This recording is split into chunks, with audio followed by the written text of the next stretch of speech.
Hi everyone, and welcome to day 5 of the Colouring Roulette Challenge, where we let random generators pick our colouring pencil brands and our 3 colours as well. So without further ado, let's see which pencils we're using today. And the wheel has chosen Lightfast, so that's the Derwent Lightfast coloured pencils. And I have those here, so that's good. We can get them straight out and see what colours we're going to need.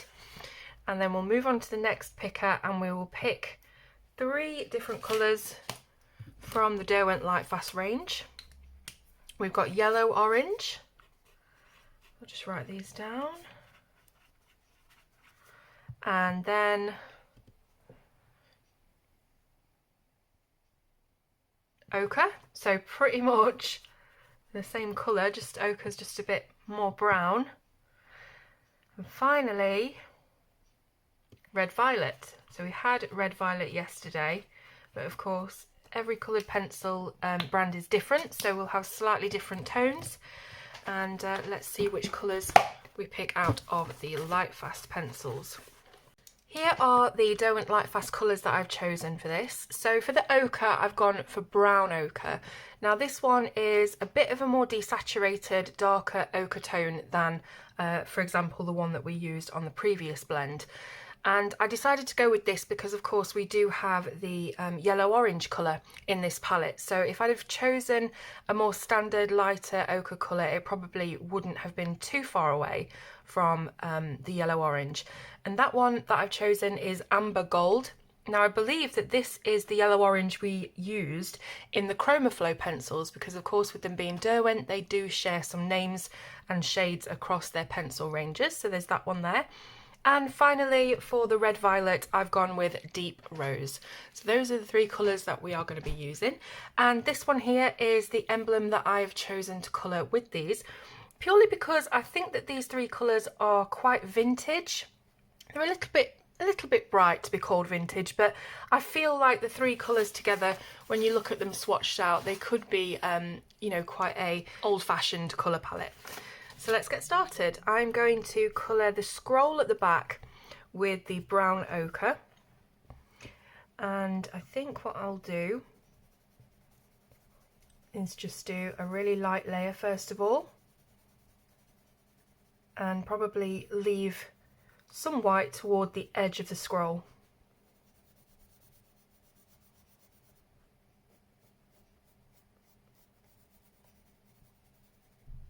So with this being the furthest away and we're using the dullest colour, it should help it to look like it's further away in the background, more desaturated. And also it's a really good colour for a scroll or a piece of parchment paper. So just doing a really light layer of that, and then I might just darken it up where this envelope in front overlaps.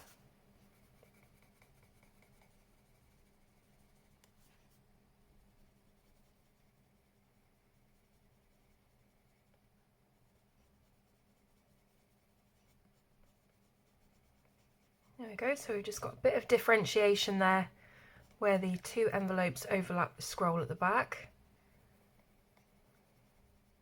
Just giving a bit of shadow. And then just making sure to blend that out. Now just under here where we would have some natural shadow as well, I want to just shade that in. But again, we're working with a small space, so there's not a great deal of detail that we can put into our colouring. But we can give the look of shadow anyway. So once you're happy with how that's looking, if you're following along, we can move on to the next one. So I'm going to go with the Amber Gold. And pretty much the same thing again. I'm just going to put a light layer down, and then where the envelope in the foreground overlaps, we'll do a little bit of shadow.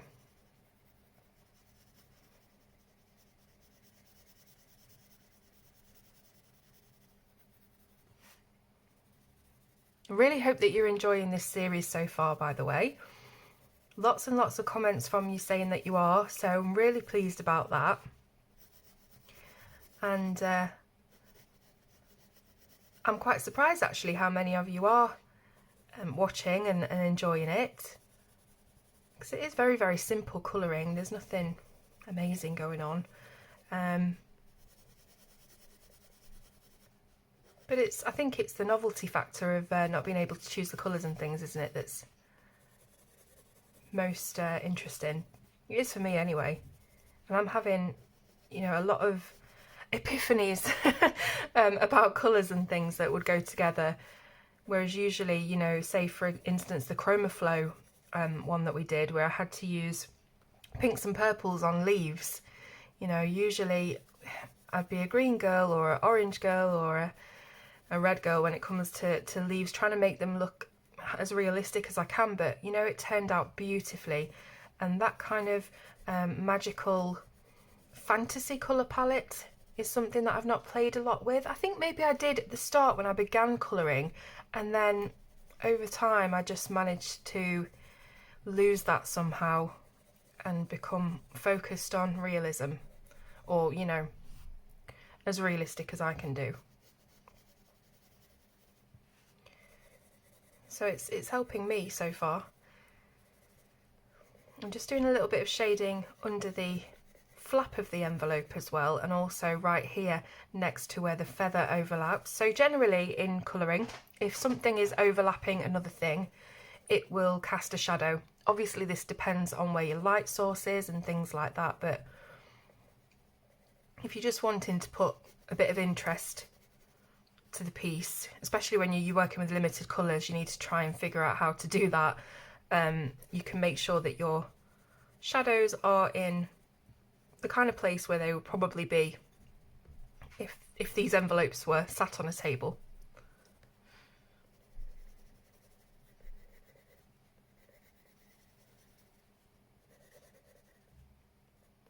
So that's that one. And then the first envelope, the one in the foreground, I'm going to do with the deep rose. So as we've come from the back, we're getting brighter and lighter. Well, brighter anyway, I wouldn't say this is lighter, but I quite like how the three colours stack on one another. Now there's nothing overlapping this envelope, so I'm just gonna wing it and probably get quite light toward where the writing is, so that it kind of looks a bit glowy.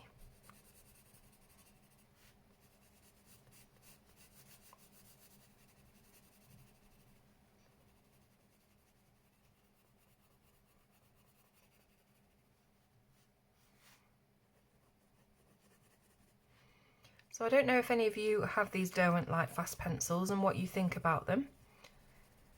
I haven't used them an awful lot. I've used them on a few projects, but I definitely could stand to use them a bit more.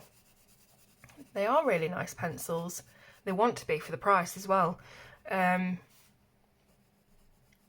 need to test them on some different papers, I think, because pretty much everything is working really well with this paper in Worlds of Wonder. So I could do with testing them elsewhere and seeing how they perform, but from what I can remember of my review, they are really, really nice pencils, and they feel nice. They're quite dry feeling, so they don't have that. Obviously they're oil based, so they don't really have a waxy feel to them when you're colouring. They do feel drier, and then with them being oil as well, you have to layer them up quite slowly rather than putting a lot of pressure and a lot of pigment down all at once. Although they're not as hard as a polychromos pencil, so you can go in there and put quite a bit of colour down on the paper in the first instance, but I think they work better when you layer them.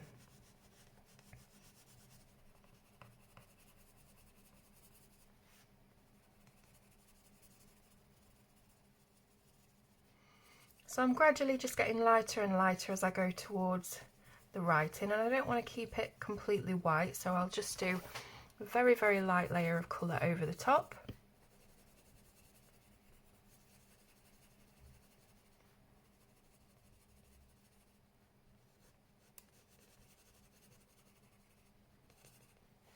So I'm not quite decided what I'm going to do about the leaves yet.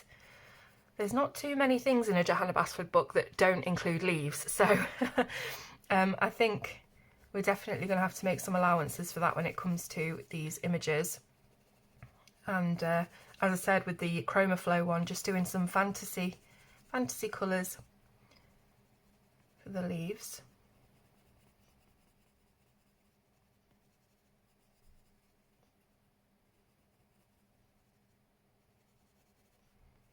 So you might be able to tell that even though I've gone over this quite a few times, there's still a lot of tooth of the paper showing, and that tells me that these pencils rather, are really good at layering, getting lots of layers down before you fill the tooth of the paper and not becoming, you know, that kind of sticky waxy feel.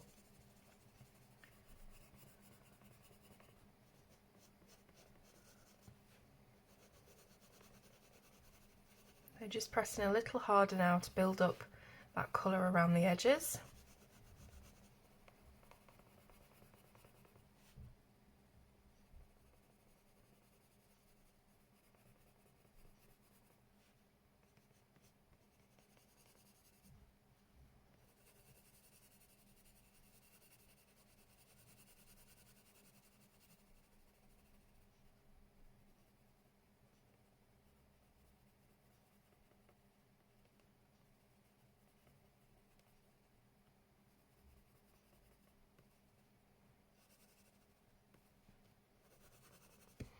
I'll leave that for now, I may come back.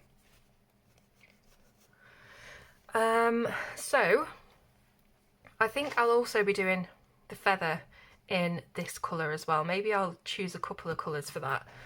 But I feel like because this is far away from it, I can stand to put this colour over here on the feather and tie it all together. So I'll just do a little bit here, and then maybe the bottom of the feather, or maybe even this side of the feather can be a different colour.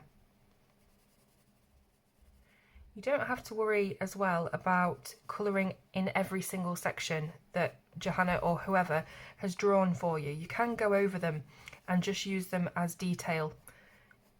I think a lot of, especially in things like Millie Marotta's books, there's an awful lot of spaces and sections, and you can get caught up in wanting or thinking you should colour every single section by itself, and you don't have to do that. You can do it completely over the top and just use all of the little lines as detail.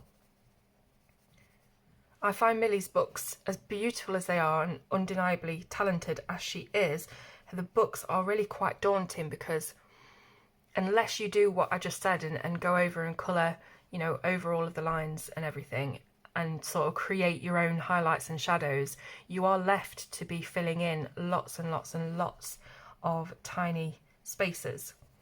So that's another thing that I'd like to one day have a go at doing, is just trying to colour one of Millie's images differently to how I would normally. Hopefully that's making sense. But yeah, it does frighten me a little bit, those books, for that reason. But as usual with books that are really detailed, especially ones like that, and also mandala books, I find that they work the best for me when I'm feeling panicky. If you've read my, if you've watched my mental health videos, you will have seen me talk about how doing patterns and things like that they help me come out of the panic. I don't know why. It's that monotonous, sort of repetitive, don't have to make any decisions apart from just filling in gaps type thing. So that really helps me. But usually I just can't be bothered. So I've got some of that amber gold, which I'm just going to bring in here on these corners of the feather. Maybe also just a little bit on the violet as well.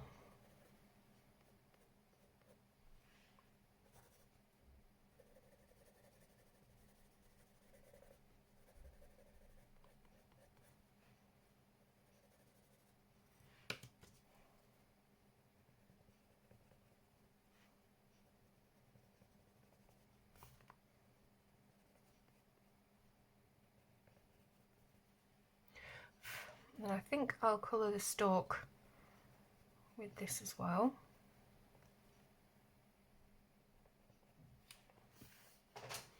Now we've got the ink pot, which I'm thinking really you should have the darkest colour as your ink, but I guess you don't have to. But I reckon I'm going to be using these two colours, the gold and the brown, on the leaves. So I'm going to do this ink in the pink also, ink in the pink.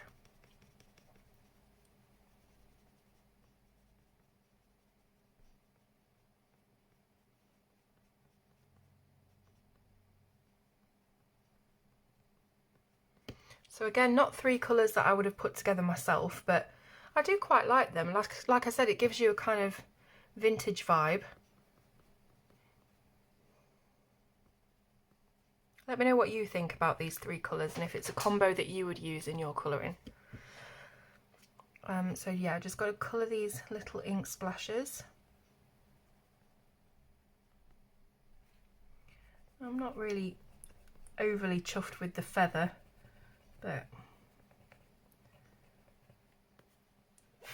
I'm not expecting to love every single one of these, because obviously all the decisions are out of my hands, so there is bound to be ones that don't turn out as I would have coloured them, but that's fine. So next, I think these leaves, I think I'm just going to have to colour them maybe with this brown ochre and then a layer over the top of the amber gold to brighten it up a little bit, but not quite as bright as it is here on the envelope. See if that works.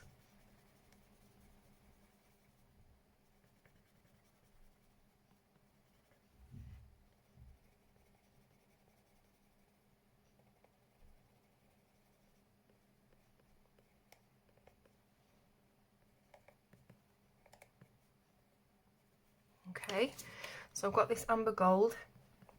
I'm just going to go over it, and hopefully you can see what I mean by the brown ochre underneath is not allowing the amber gold to be its true, fully saturated tone. So it's just muted it down a little bit.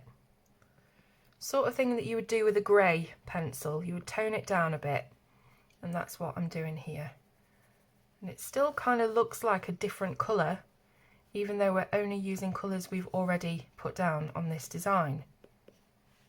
So layering and mixing colours is a really good idea for when you find yourself using a limited palette.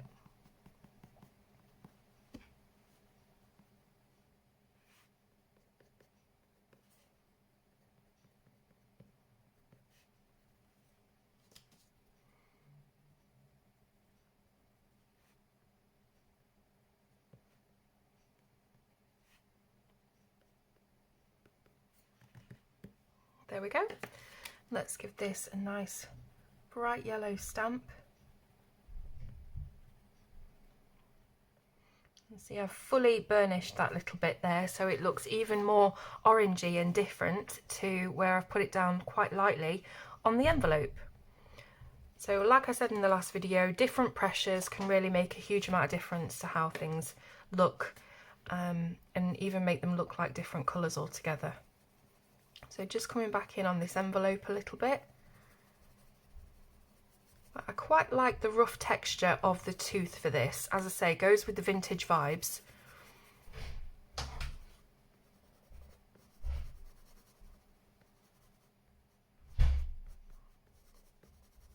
I think I'm happy with that. I'm just going to leave that bit of the stamp white because we don't really have an awful lot of room to play with, and also I've gone over the line a bit, so I might just use my white pen to clean that up.